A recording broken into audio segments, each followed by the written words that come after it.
Immerse yourself in a romantic tale brimming with magic and wonders.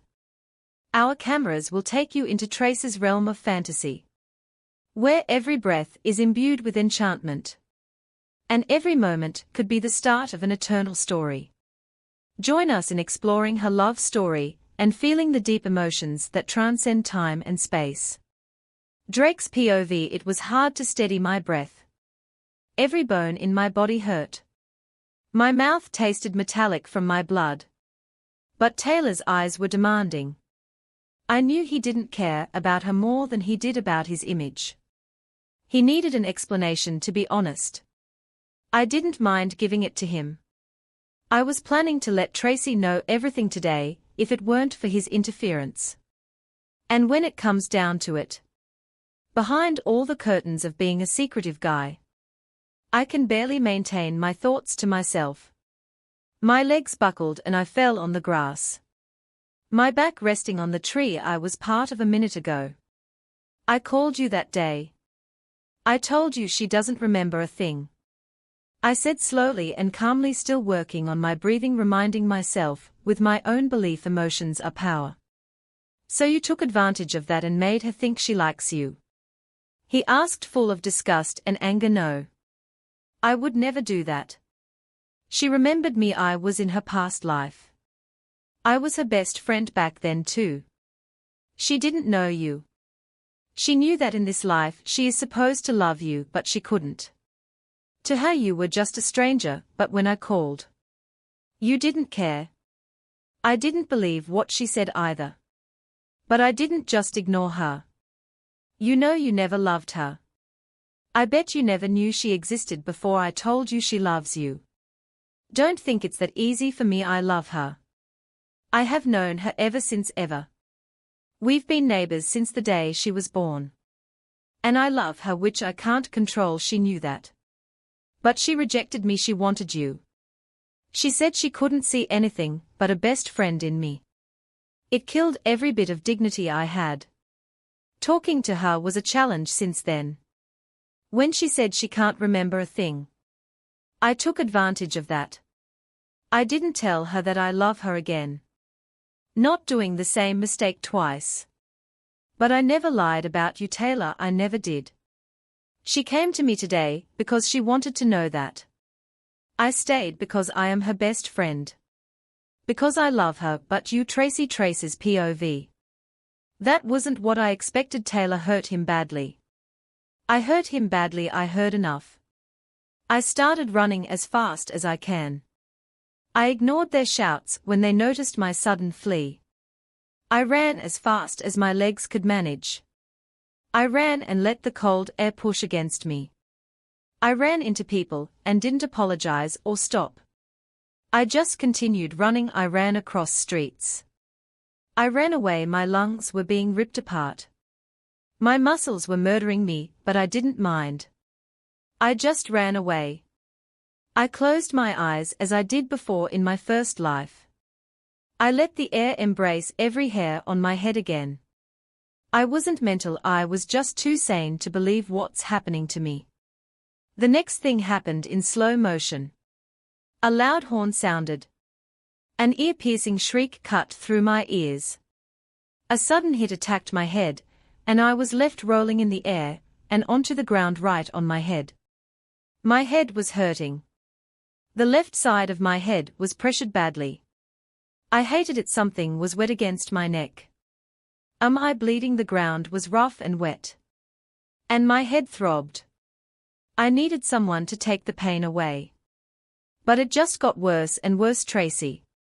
A familiar voice, thick of tears, whispered, as a hand touched my shoulder lightly. Drake. And then everything darkened. Treasure box. Treasure box. So many of us have hidden secrets. In a treasure box deep inside our hearts. So many of us have many regrets, pulling us back to where we start. So many of us long behind what's gone. Long to find the place called home. So many of us dream and make believe. Depend on the luck of a clover leaf. But in a world of reality you're up from sleep. The only way to happiness is being hurt deep. 8 Third Reincarnation Chapter 8. Third Reincarnation Tracy. Drake's voice echoed in my head. I sat hugging my head between my shoulders, tightly tying to stop the pain. Traces of blood stained my shirt and up my neck. I wasn't completely healed. And yet the physical pain was just a fraction of the mental pain overwhelming me. My face was wet with tears. I kept hearing his call, but he was nowhere to be found. I was back to that cursed forest. Agitation was adding to my tears and my agony. In the darkness of the forest I heard the flapping of wings.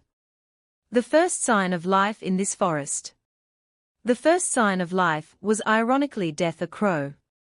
It was flying in a circle. It wasn't visible to my eye. But its cause allowed me to allocate it. Someone died. I knew it. The knowledge burnt its way through my veins and to my heart. Her face was as clear as the sky of the town she died in. I recalled her marshmallow soft hugs. Her angelic smile, her melodious laugh. Her short blonde hair and her diamond grey eyes. After hours of an endless flow of tears, I fell asleep with one thing in mind. One picture in my imagination. My stepsister was dead. Selena Drake McColt was dead. Princess Ithista's POV. Ithista Dojane, I announce you Princess of Iceland, said a man in his 60s, with a long white beard dressed in a royal red coat, in slow motion, announcing in a tone of suspense what, ironically, everyone knew he was going to announce. I held back the urge to roll my eyes. I smiled, making eye contact with every member of the royal families before me. As I was trained. A maid dressed modest enough to fit the ceremony came to my right, and slowly placed a shiny golden tiara on my black hair, and the crowd grew into loud applause. Julene approached my front slowly, and took me by the hand, as we walked across the gigantic castle's gardens like models in the middle of their audience towards our home, the castle. Trace's POV. I woke up panting. What a dream. An amazing one. It made me determined about what to wish next. But I promised myself not to imagine myself in another cursed life. So I refused to open my eyes to the darkness of the forest and allowed my brain to form more colorful pictures in my sleep. I turned to my other side, feeling like I was sleeping on soft, fluffy, cold pillows with my head digging into them endlessly. I was beyond tired, so again I fall asleep. Princess Ithista's POV. My congratulations, daughter of my long-gone husband, King Dojane. Princess Ithista, said Julene, her eyes tearing in happiness. Thanks, Julene. I'll get ready for bed now. I don't feel like having dinner, I said. But Sienna wouldn't eat without you. Tell her to eat, and I promise to play with her tomorrow. As you wish, Princess, Julene said with a sigh as she closed the door and left. I looked into the mirror. Still dressed with what I wore at the ceremony. It was ironic how I spent months being trained for this day. For these minutes, I was wearing a long sleeveless bright white dress with its tail dragged on the floor. It was shining in the light, exposing only my collarbones, arms, and jawbones, which everyone considered the keys to my beauty. My hair lied like a sheet of black linen on both sides of my face. My eyes had heavy black eyeliner and mascara with golden eyeshadow.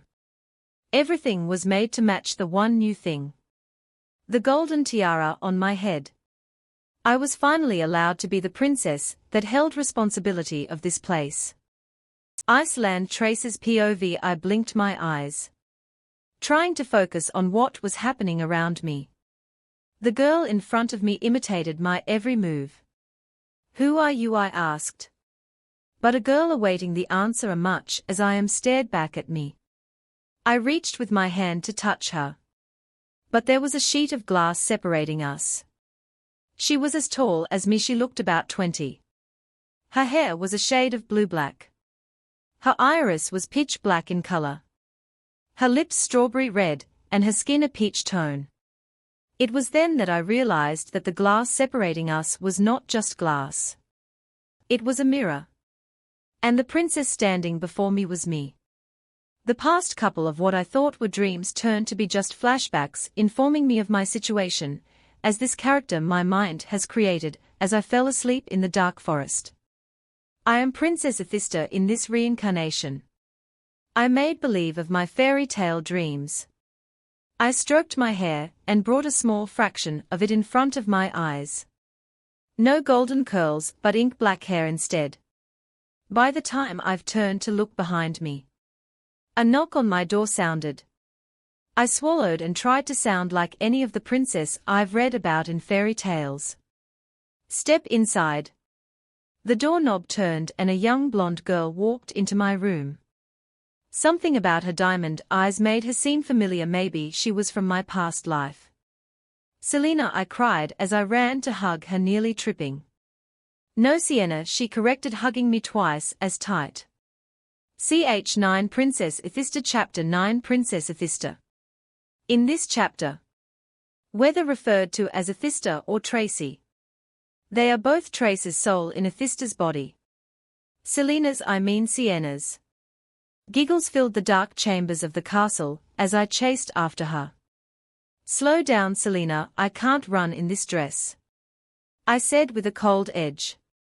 How many times shall I remind you it's S2N? She answered, stressing on the I in a way that made a laugh escape my mouth. Oh, come here, you little thing, I said, getting hold of her dress. She laughed as she quickly hid her face with her little hands in embarrassment, then said, Fine, Athista, you get to ask, not here.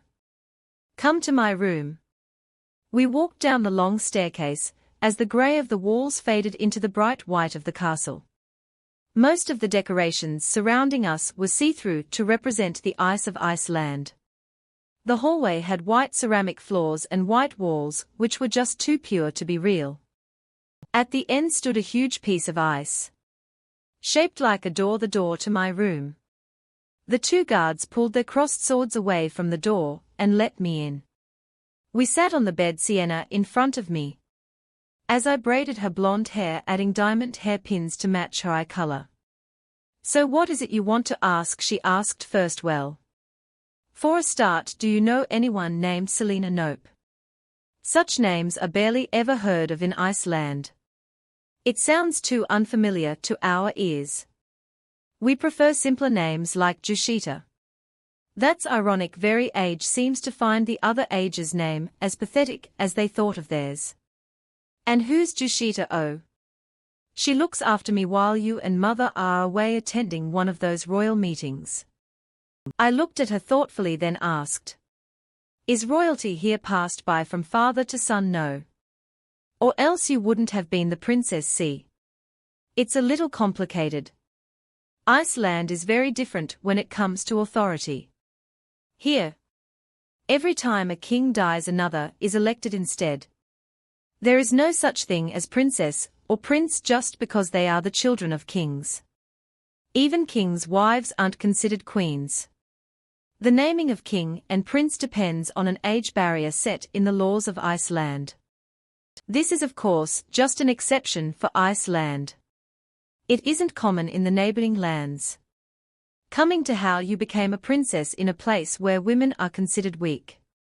The answer would be our father's noble death and your sacrifices. What do you mean by in a noble way, Athista? You told me half of these things. Why are you asking? We had a deal, kiddo. I caught you. What's kiddo? I am the one who asks the questions here. So how did father die? People of high importance are not allowed to take parts in the wars, they are left to rule.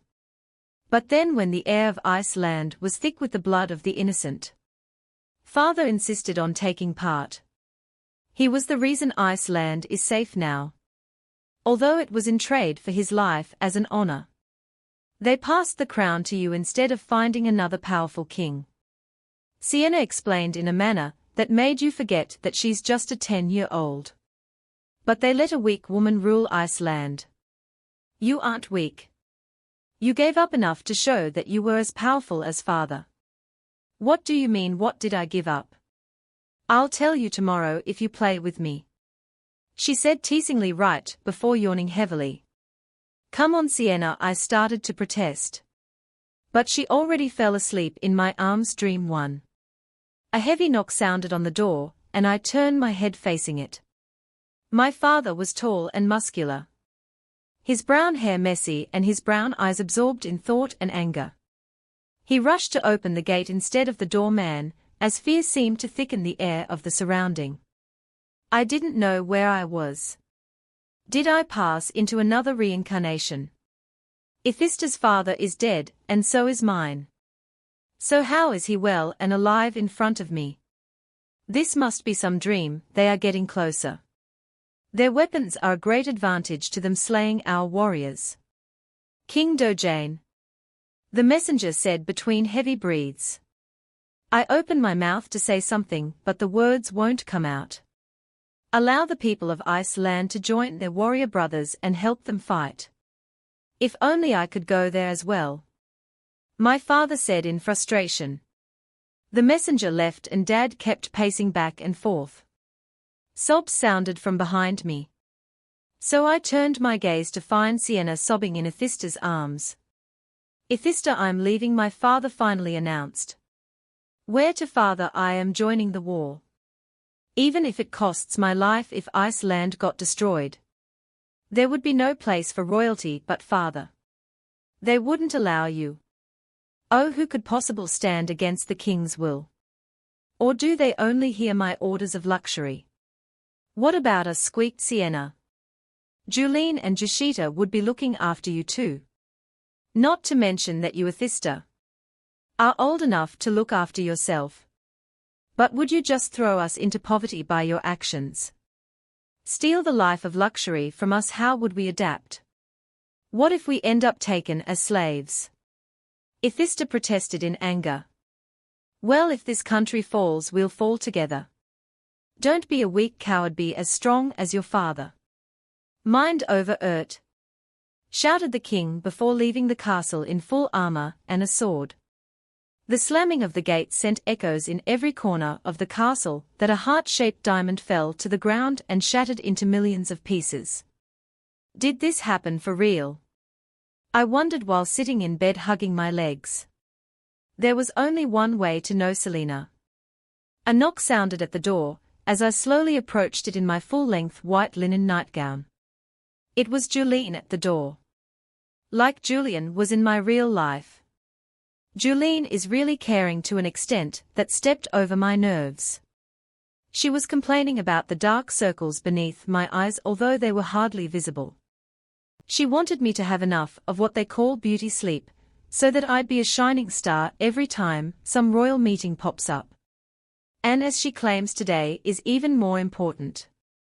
I walked into the bathroom, which, like everything in this castle, was white. The paleness sent chills down my spine, reminding me of how I died in my first life, frozen ice lake. I grabbed a towel and headed towards the shower, wishing for warm water. No Tabeline, no red lip gloss, ordered Julene urgently before Tabeline applies the red gloss to my lips, then explained. We need her to look as natural as possible. Everyone was rushing into and out of my room preparing me and the castle for today. I was made to wear a brown full-sleeved dress decorated in real sapphire. A prince from the neighboring land was coming over. Dream 2, everything was green. Where was I? This couldn't be Iceland. I turned in a circle trying to find anyone, but only more silence and trees welcomed me. Could this be that cursed forest? But the sky was bright with morning light, and the air wasn't humid. It was cold and pleasant. Whyyyyyyyyyy. I heard myself scream. I put my hands quickly on my mouth, but it didn't stop the ear-piercing scream. I turned around and found myself directly facing Ithista. Almost touching, I took a step backward in shock. Her eyes were as piercing as her screams. But she wasn't looking at me. She was looking through me. Tracy? I asked with a shaky voice, but I received no reply. So I rephrased. Ithista. I was replied to by a sobbing whisper. His nobility stole him away from me. I am not supposed to weep about it.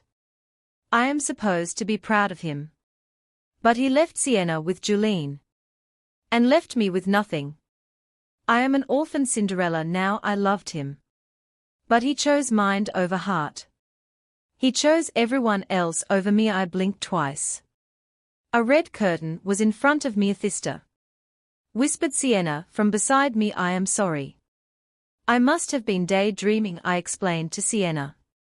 We were standing behind a curtain, overhearing Julene's conversation with the king and the prince since she insisted that I have to show up casually late.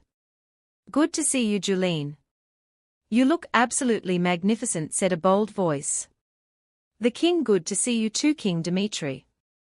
I hope the prince would have a pleasant stay with us in the castle. I am sure he will. He considers you second family. I apologize for not being able to stay longer to see the beautiful princess. Congratulate her for me if you may. I have a long journey ahead of me. Farewell, Julene. Farewell, Prince Drake. Adrenaline shot through my veins at the sound of his name, as I turned extra fiercely to face Sienna, alarmed with fear. Sienna, what did I give up? You said I gave up too much. What did my mind over heart represent? Ch. 10 Mind over Heart. Chapter 10 Mind over Heart. Dream 3. I was laughing hysterically. But it wasn't me, it was Athista. She was wearing a light pink dress, nearly transparent over her pale skin. Shattered glass and ice, the size of a speck of dust each, was remains of the ice sculptures and glass statues that she continuously smashed to the ground, soaking her wet. She was mad or just too sane. I didn't need her to speak to know what's going on in her mind. I already knew. My heart was craving to do what she was doing in this dream.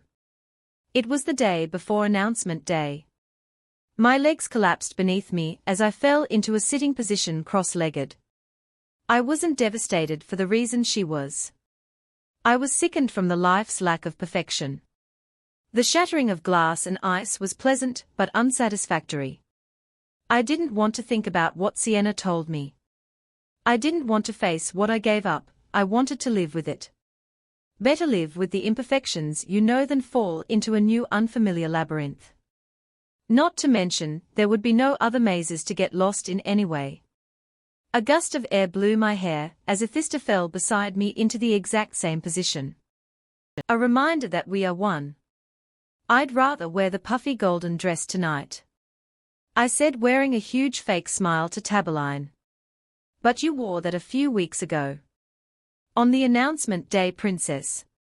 Then what do you suggest? I suggest the black one. It's still simple with the same puff and sleeveless. I went through the daily procedure, where all the servants of the castle tried turning me to as far as beautiful can get, then left the room to join Prince Drake. Good morning, Princess Athista, you look startling, he said, looking into my eyes with his glittery eye shine. He was still the same Drake, struggling to find the right words and always getting them precisely right. Good morning, Prince Drake. That's a very sweet compliment. The servants left the room, leaving us alone for a while before the meeting starts. So how are you? He asked casually. His expression altered the moment the servants left. His blue eyes became warmer, and his words easy coming. I am all right. What about you? I said with nervously shifting eyes. Selena didn't mention anything related to me and Prince Drake. In fact, what she said proves that there should be nothing connecting us, unlike what his friendly treatment suggests. Is something wrong, Athista? You don't sound yourself, he said, his hand resting on my shoulder. I stood silently as he rummaged every corner of the room with his eyes, searching for someone who might be overhearing. When all that he saw was lifeless furniture and huge walls, he gave a heavy sigh and added, well, let us go before we are too late. We don't want our guests waiting. We entered the room side by side, taking every step slowly and patiently, with our heads held high in confidence as trained men and women stood in greeting as we approached the stand. Prince Drake stayed standing while everyone, including me, took our seats. Dear kings, queens, princes and princesses, good morning. It's been merely a week since my dear friend, Princess Athista, claimed the throne, so I would like to start by congratulating her once again and express my utter respect to her sacrifices. Ironic. She announced them to the public on announcement day. But I'd like to remind you to aggrandize its importance. She said that if she was to get reborn after death, she'd give it up to fulfill her father's will of always keeping an eye after Iceland and its kind people. She gave up all the lives she could ever have after, God forbid, her death. She gave up her right to love and get married. She did it all for the king that saved us from being slaves today in the hands of the enemy.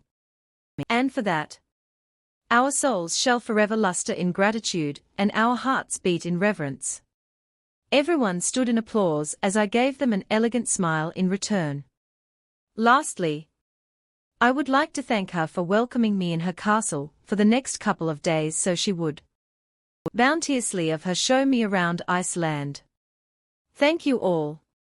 And now I'll leave you with a speech from our dearest Princess Athista.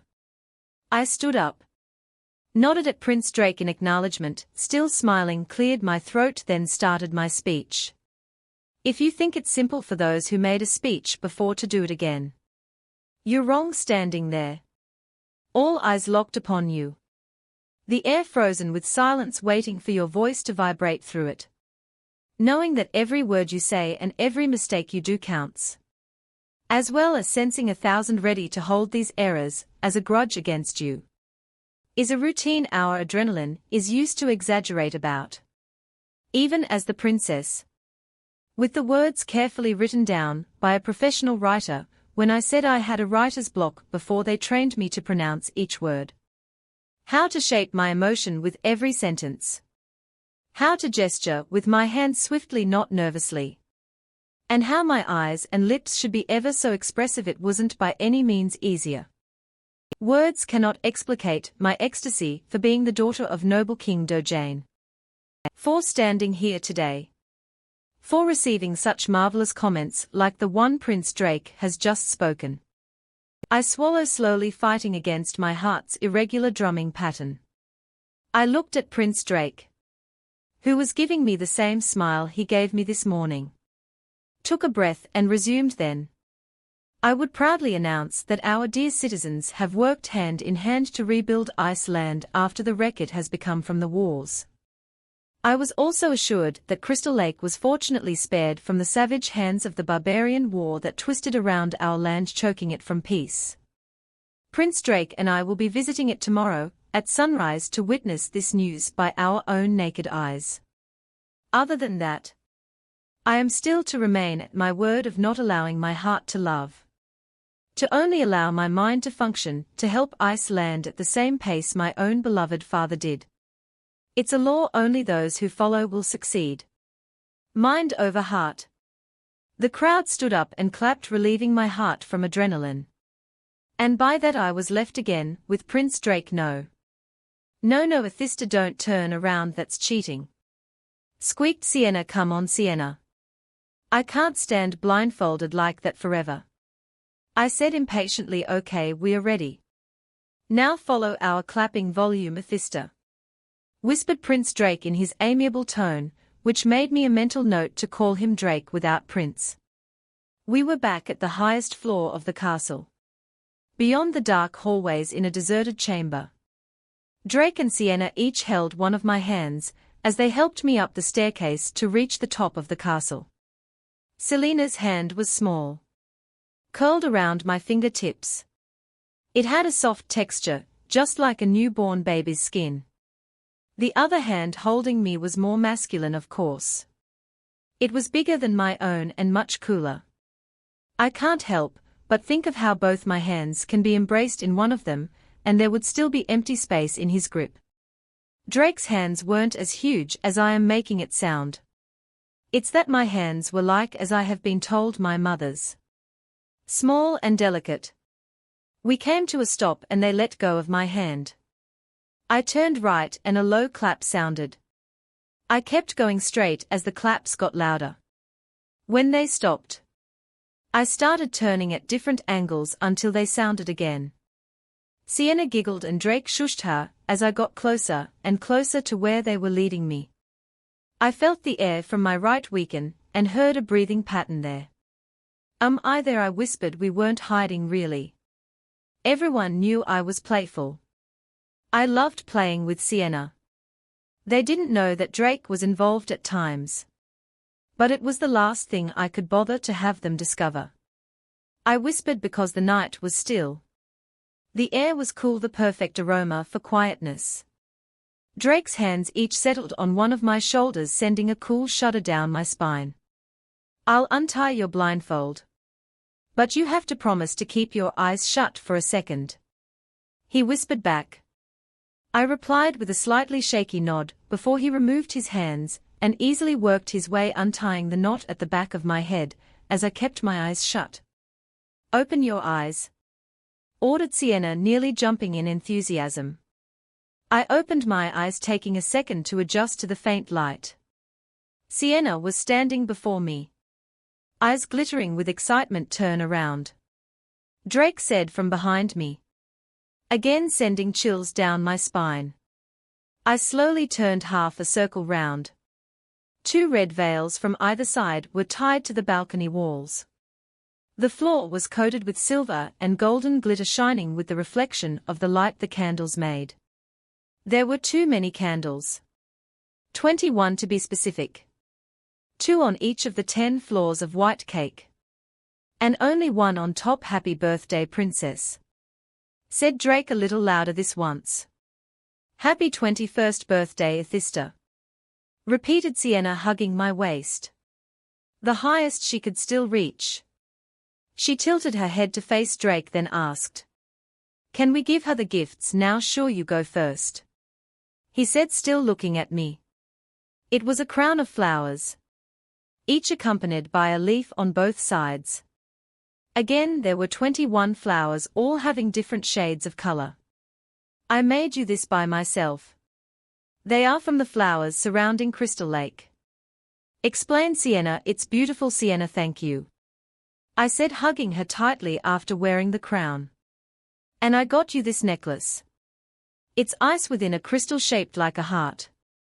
A reminder that even if the mind comes first, the heart is still there, said Drake, handing me his gift. Maybe I could deal with this life's imperfection.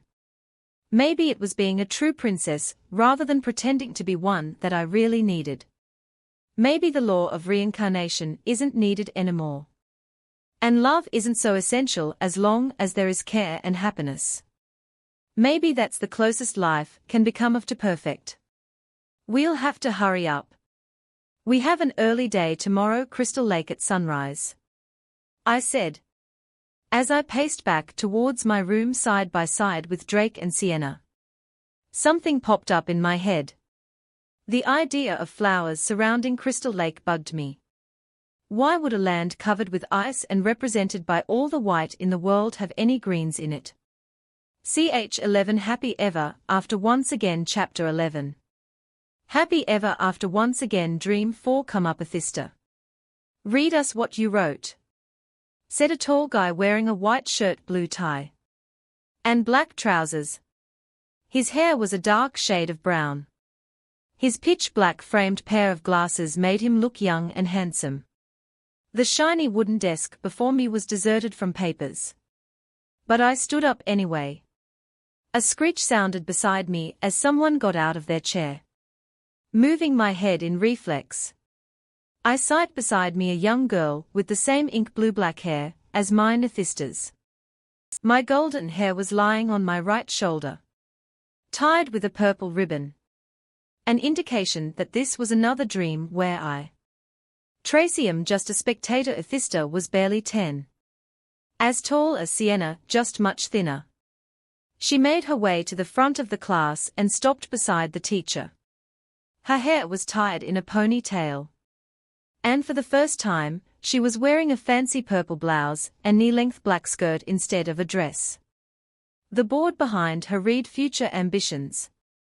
Okay girls, quiet please, you may start, Athista. I heard whispers of jealousy complaining about how she's always picked because she's the king's daughter. But Athista showed no sign of over-pride. She was looking frantically around the room, as if wanting to escape the attention. Speech fright, another reminder that we are one. Athista looked at the man, obviously her teacher. Drew in a long breath and then started. When I close my eyes I see myself a princess. But that's not possible, said one of her classmates. Trasmina, this is why it's called ambitions. It doesn't have to be definitely possible. But you'll always have the right to dream. That's one thing no one can ever change now. If you please girls, no interruptions, replied the teacher calmly before eyeing Athista, encouraging her to continue. When I close my eyes, I am a princess, not necessarily the royal type. Just the ones in fairy tales. I can almost feel the warmth of the air as I wander the endless gardens and fields of Iceland. I can imagine the bright colors I'll find when I open my wardrobe, which would be rich in every possible design of princesses' dresses. I can imagine me being cursed but hopeful, awaiting my prince to save me. I can see it crystal clear. It isn't going to be easy, my story has to be different. There might be blood, there might be war. There even might be my death after all. And that's where my ambition really starts.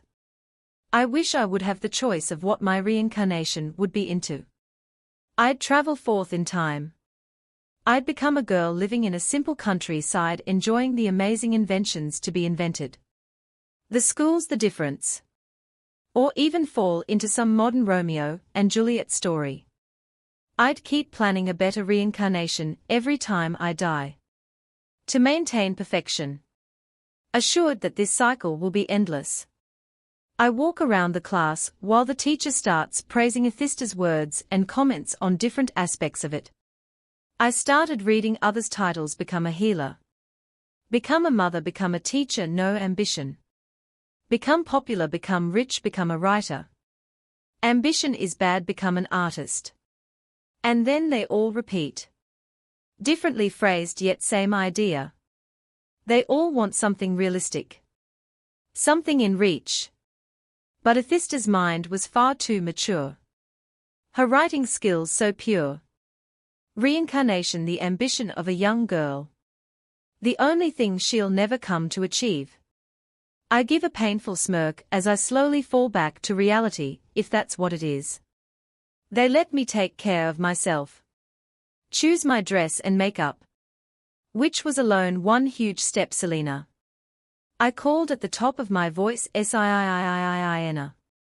She moaned as she entered my room. But her expression soon lightened up when she saw my happiness.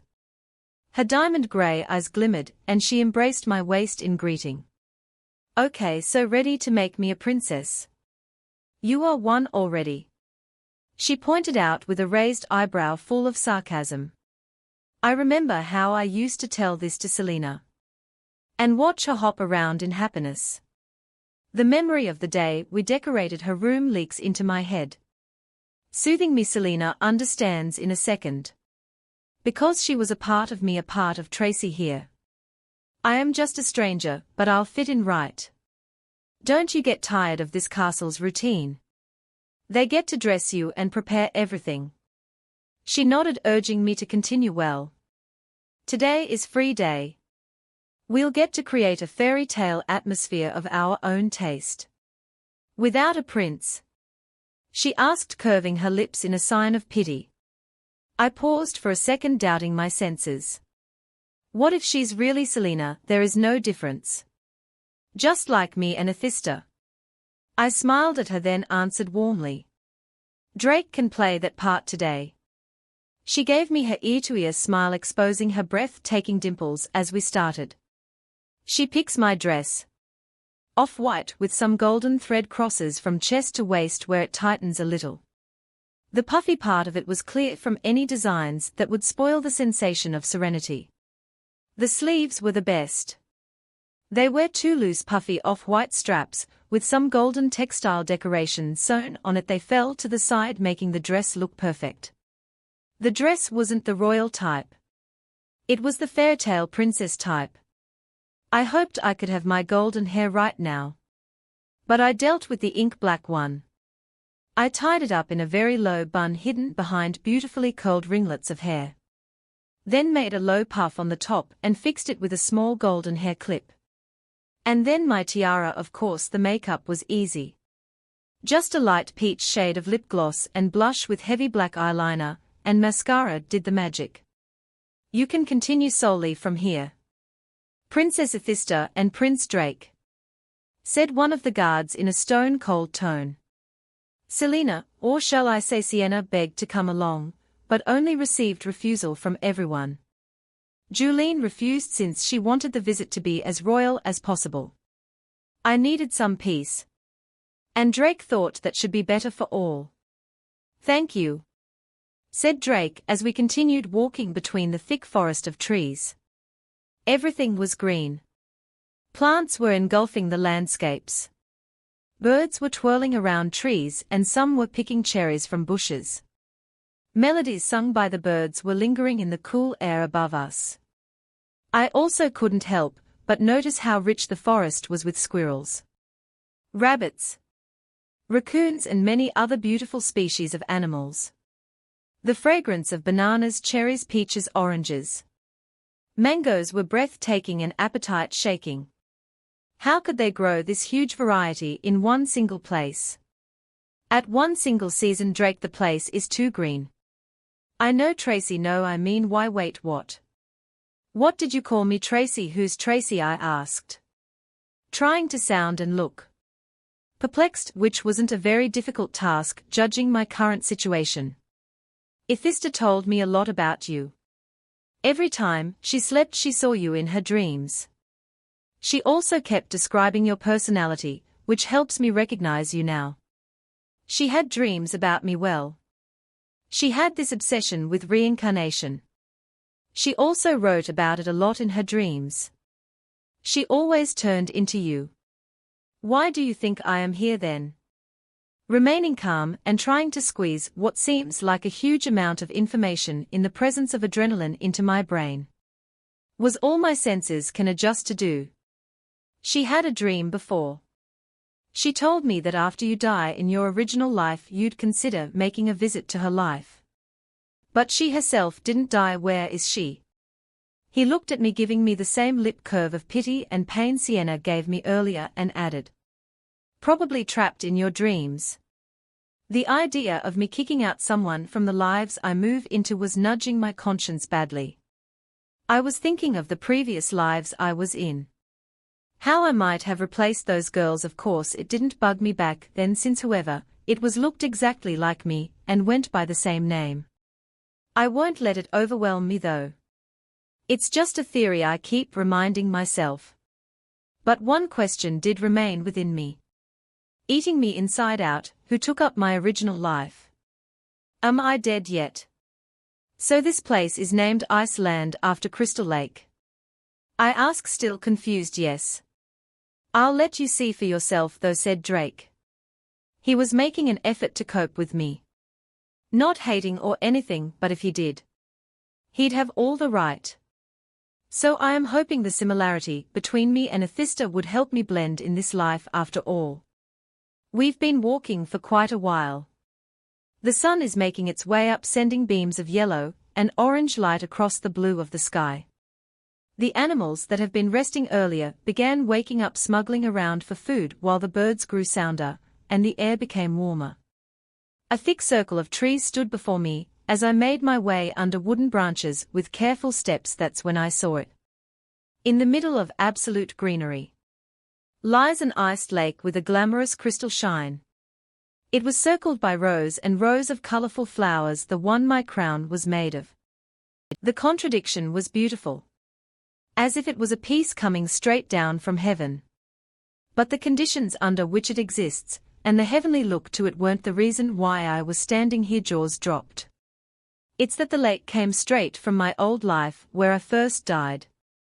Snapshots, snapshots. Life is a long walk on a tight rope.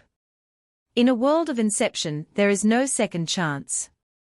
If you fall when you walk entrance, there is light shining in your eyes. It blocks the sight of the future, but brightens life in your eyes. It snaps some random pictures, makes a lifetime from an album when you fall.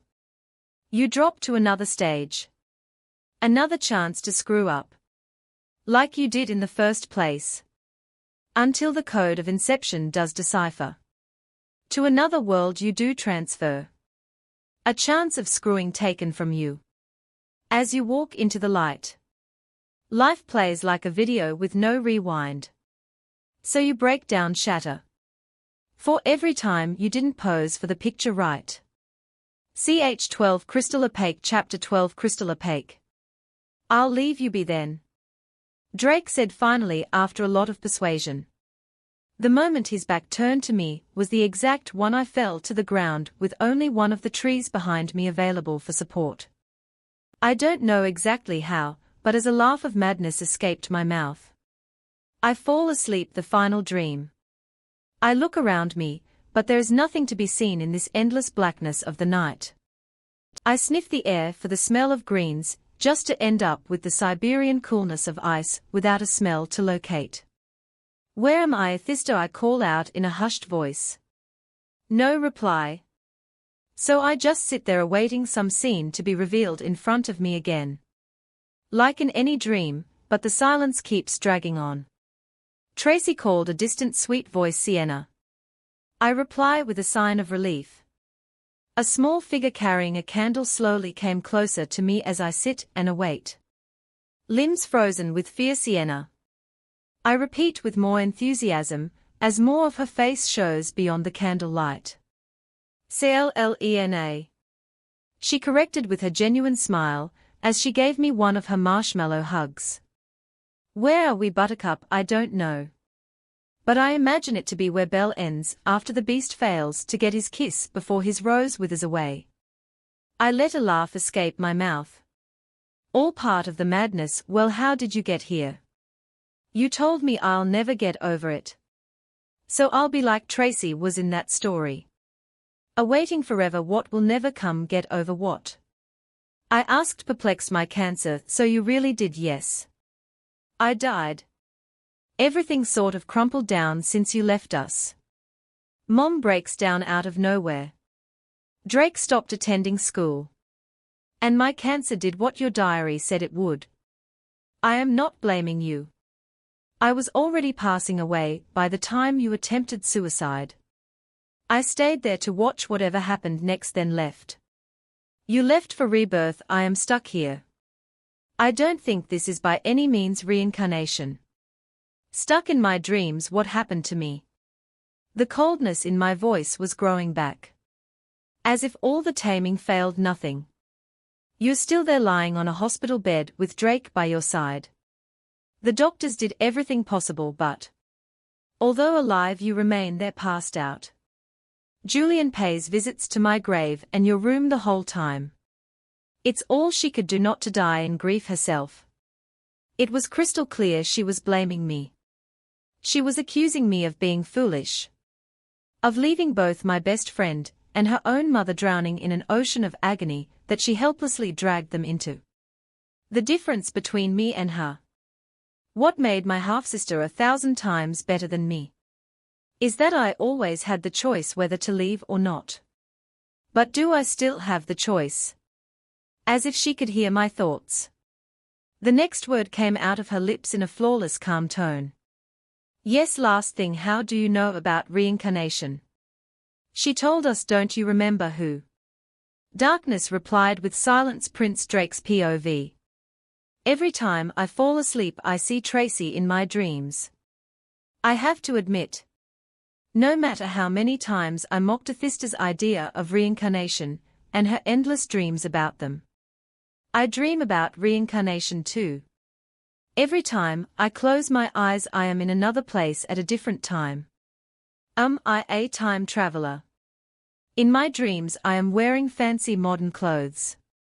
My curly hair and my face never changing while everything else changes. In every reincarnation she's right there. I didn't mind how her silky black hair transformed into golden curls. Or how her black eyes were replaced with a pair of gorgeous hazel irises carefully decorated with artistic black patters. Or how she became slightly paler. All those changes on the facade.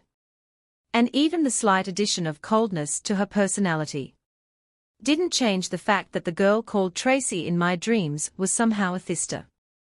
The only one I've ever cared about deadly, yes. I lied to Tracy. I didn't know her because of Athista. I am not belittling Athista's talent in describing her through her writings, it's just that I saw her a million times in my dreams like her. The perplexity on her face every time I touched her. Every time I spoke to her in a friendly manner.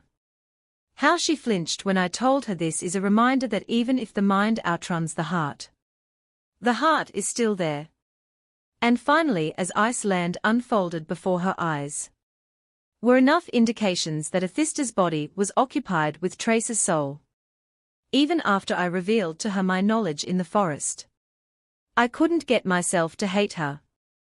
Just like in my dreams.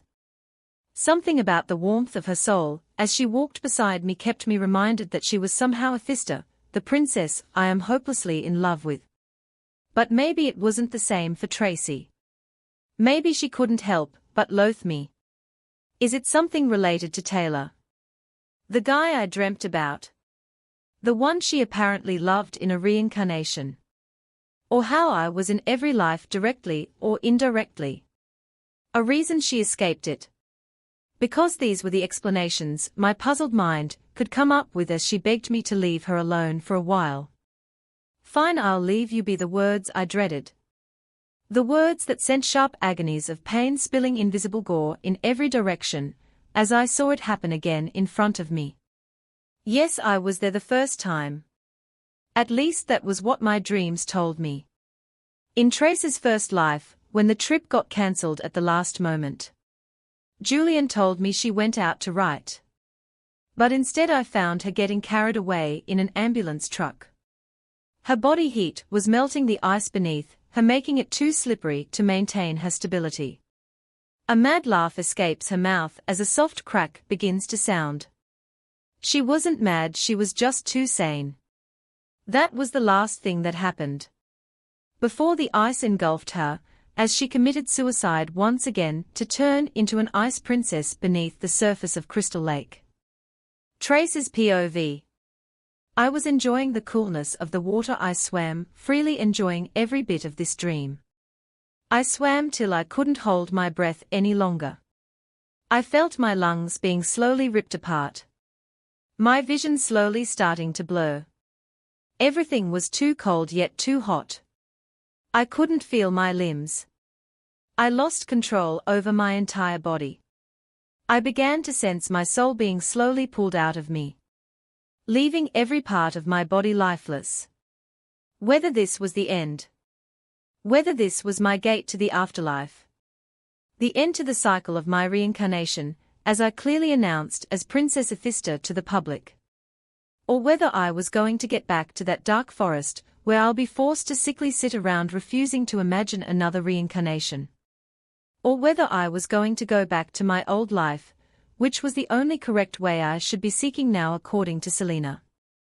I let myself risk it. Julian's POV. Reincarnation, a religious belief that your soul comes back after your death to take another form. That would be the version I told Tracy and Selena about when they were young buds that didn't yet blossom into beautiful roses. Reincarnation, a religious belief that your soul comes back after your death and gets reborn. You wake up as an animal or as another human being. But you don't wake up in the middle of a life. You wake up as a newborn. You barely recall anything from your past life. Although some scientists disagree that some people do remember bits and pieces. And on the other hand, you have people who do not believe in reincarnation at all. Could this be the reason I lost both of them?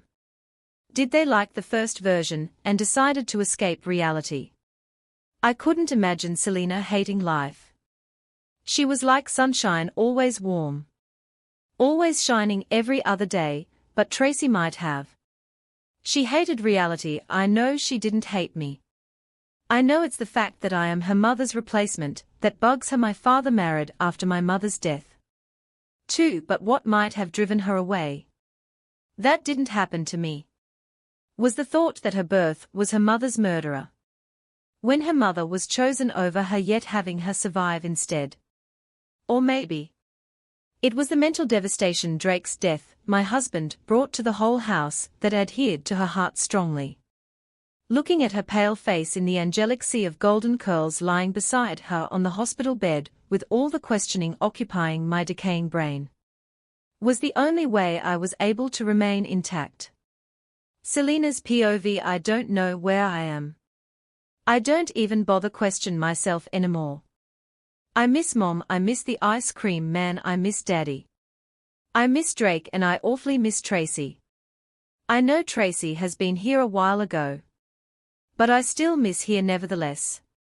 I've learnt from her to make a beautiful fairytale driven from the deepest of my imagination, from whatever reality I end up being placed in. I also learnt that the key to sanity is madness, and the key to care is coldness. That's what caused my words to her to sound so cold and accusing. I hated what she did and still is doing to herself. I don't know if reincarnation is true. Mom spoke about it a number of times when we were young. I didn't know why Tracy kept jumping from life to life. Though could this all be just a dream? Is that why? In this dream of hers, everything gets complicated with everyone jamming everyone into their dreams. The whole idea was like putting chicken and chocolate in a blender to test the outcome. So I found giving her hope and answering her thoughts with a yes pretty harmless. I miss her. Drake's POV. It was hard to break down. It would be selfish to choose to cry for Tracy when Selena is the one who died. And it was stupid to go around helping out with Selena's burial while Tracy lies here motionless. But was it any better to be stiff from sitting, ditching school and neglecting life, while Julian sat there craving comfort? It wasn't loss of hope that made me stand up after all this time to turn to Julian and leave Trace's side. Nor was it desperation that formed the next set of hallucinations. It was real. There are things no one else seems to notice. Her curls are alive, they are wildly spread when she's happy and nearly straightened when she's sad. Her hazel eyes were a mixture of all the shades of yellow to brown, with black patterns perfectly drawn on them. She had many laughs. The liveliest one is the one she uses for jokes or funny situations. She'd smirk when she feels smart. She'd smile when she's happy. But what I and all people know is that the most she wore was the one that wasn't even a smile. There was coldness about her that no one seemed to comprehend. She wasn't blunt and she wasn't rude. She was a nice and unique friend that had her own way of thinking and interpreting things. But however she felt, the words would come out as cold as ice. But could someone with such coldness about them have a tender pressuring of the fingers that spread warmth and happiness in your body faster than adrenaline can? Trace's POV. The sensation of Drake pulling away, as I lied on the hospital bed, acquired a strong reflex of my hand clutching, which ended up with a soft pressuring of my coldly numb fingers. Tracy, he said with the same tone as that he called me with when I got hit by a car in my second reincarnation. Shock, just with a little more relief. I sight his olive eyes looking at me in bewilderment, as his brown curls lie perfectly still in their places. A smirk forms on my face as I hope my hoarse voice would be audible enough. You really do belittle the resemblance between you and the prince from Beauty and the Beast. Drake. Epilogue. Forgetting my weight and exposure issues, I enjoyed the wind as I stood on the doorstep in a short brown baggy dress, beige high heels, and a beige belt, waiting for Drake to come and take me to school. To be honest, standing here in utter silence leads me back to doubting reality. After all that has happened to me, I couldn't tell the difference, or it might have even become harder between reality and dreams. What has happened to me? Was it really all my reincarnation like I always believed? Was it a dream? Was it just the effect of ice on my brain? Is it the realistic bitterness of reality? Of the intersection of our dreams and mind creations? There are so many theories here and there. Little proof on each. But nothing major worth wasting what I have now. But the solution was easy. It was something Drake and I figured out, as we sat on my bedroom floor solving some calculus assignment, as I told him his hands were of no use holding a pen instead of a sword. I simply don't have to think about it. Even if I believe that something isn't real. Let me believe it, what's the harm after all? I've always been a daydreamer. What's the difference between jumping from family to romance to royalty and turning everything about life into fairy tales? Speaking about fairy tales, the sound of Drake's new car sweeping softly on the cold pavement of the street sent chills of relief through my body, as if I was Cinderella rushing out of the ball when the clock struck 12 and finding my pumpkin ride arriving. Back to the subject. The day I got up from my coma, I came back from my third reincarnation to my real life, and saw Drake's confusion and Julian's erupting pleasure and care. I allowed myself to let the whole scene sink in without questioning its reality. After all, those questions and fears are a waste. They are the only thing that spoil happy moments or prevent them from occurring. When I came back, I got back with me Julian and Drake to life. Not that they were dead, but their lives were set on idle, sitting beside me at the hospital, which is a forever permanent memory of the sweet strawberry cheeks of my little Selena, who even in her death got me back to my senses when I was about to lose grip. After all, it was she who made me even consider going back to, ironically, the life I decided to flee one day. Drake's here, gotta go. That's all for today, I guess. Tracy.